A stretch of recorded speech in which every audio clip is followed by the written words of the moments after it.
पूछिए आप सवाल। ऑनरेबल स्पीकर सर, मैं मंत्री साहब का ध्यान दिलाऊंगा सर। पार्ट सी जो है मेरे क्वेश्चन का, उसमें आप देखिए सर, यही सवाल मैंने इन राइटिंग पुंछ में भेजा अपनी कॉन्स्टिट्यूंसी में, उन्होंने जवाब नहीं वहां पे दिया। और यहाँ पे भी आप देखिए, मैंने इनके सवाल पूछा कि 2022 और 2024 तक मेरी कॉन्स्टिट्यूंसी में सर बहुत सा बदल किया है। बहुत से लोग हैं जिनको AAY लिस्ट से निकाला गया है, BPL लिस्ट से निकाला गया है, और आज भी डिपार्टमेंट कहता है कि हमारे पास कोई डेटा ही नहीं है कि किन लोगों को लाया। स्पीकर सर, मंत्री साहब के नोटिस में लाऊंगा, 15,000 रुपए एक आदमी से लिया जाता है वहां पे।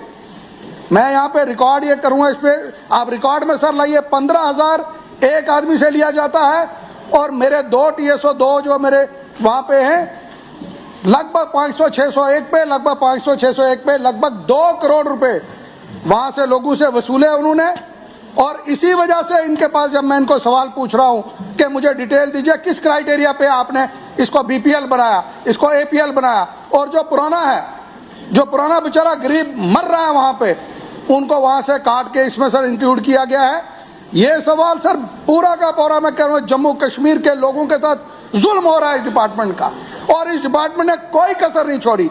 और जहां तक मेरी इंफॉर्मेशन है, ये खाली नीचे बेस पे नहीं, इनके तार जो है सर सेक्रेटरीट और डायरेक्टर ऑफिस में जुड़े हुए हैं। मैं ऑनरेबल मिनिस्टर साहब से कहूंगा कि प्लीज जब भी आपको सवाल आए उसको पढ़ के जरा देख, यहाँ पे असेंबली में लाया जाए। सर, ये जवाब यहाँ पे आ रहा है कि हमारे पास डेटा ही नहीं है। क्या मैं अपने लोगों को जवाब दूंगा? क्या हम अपने लोगों को बताएंगे? ये हालत है, गवर्नमेंट हमारी हुकूमत है।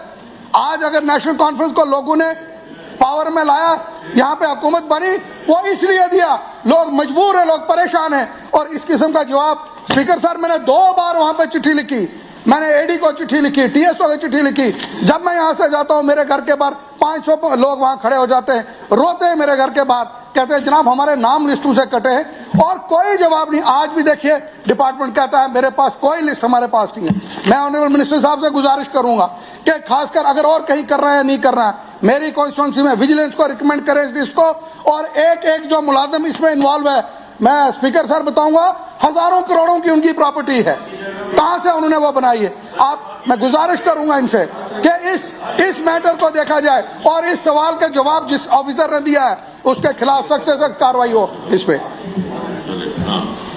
ऑनरेबल स्पीकर सर, ये बड़ा ही एक जेन्युइन कंसर्न है और ये हर जगह है, और एक इतने गंभीर आरोप अगर लगाए, मैं इसकी वेरिफिकेशन करवाऊंगा, इसको एग्जामिन कराएंगे। अगर ये ठीक निकला, strict action will be taken. Omar Abdullah government ये सफाई करने के लिए, जो पिछला बिगड़ा हुआ निज़ाम है पिछले दशकों से, उसको सुधारने के लिए, और एक verification has already been ordered. Honourable MLA साहब ने जो DC ऑफिस पुंछ में बोला था, उसकी वेरिफिकेशन चल रही है, और जैसे ही रिपोर्ट आएगी उस पर इनको भी बिठाकर हम इनको सौंप देंगे। और ये वाकई गंभीर इल्ज़ाम है। हमें आए हुए 4 महीने सर हुए, लेकिन जो पिछला निज़ाम बिगड़ा हुआ उसको समय तो सरकार को लगेगा, एंड आई होप कि पिछला जो बिगड़ा हुआ निज़ाम है उसे हम ठीक करेंगे। यही हमारी गवर्नमेंट का प्रायोरिटी है और इसे हम करेंगे। धन्यवाद। जो गलत जवाब वहां से दिया उसके लिए मंत्री साहब कहें, या तो रिप्लाई दोबारा आए इसका डिटेल के साथ। मेरी गुजारिश है मंत्री साहब से कि इसकी डिटेल हमें प्रोवाइड की जाए कि किस क्राइटेरिया पे जो इन्होंने लोग एंटर किए हैं वो किस पे किए हैं। ये कहते हैं verification has already started, verification के रिजल्ट्स आएंगे तो आपके साथ शेयर करेंगे। This is his reply. उसमें इन्होंने शेयर किया, हमारे पास डिटेल ही नहीं है। नहीं, आप तो बता रहे हैं ना नई इन्फॉर्मेशन जो ये कह रहे हैं इस वक्त, ये कह रहे हैं कि verification we have already started.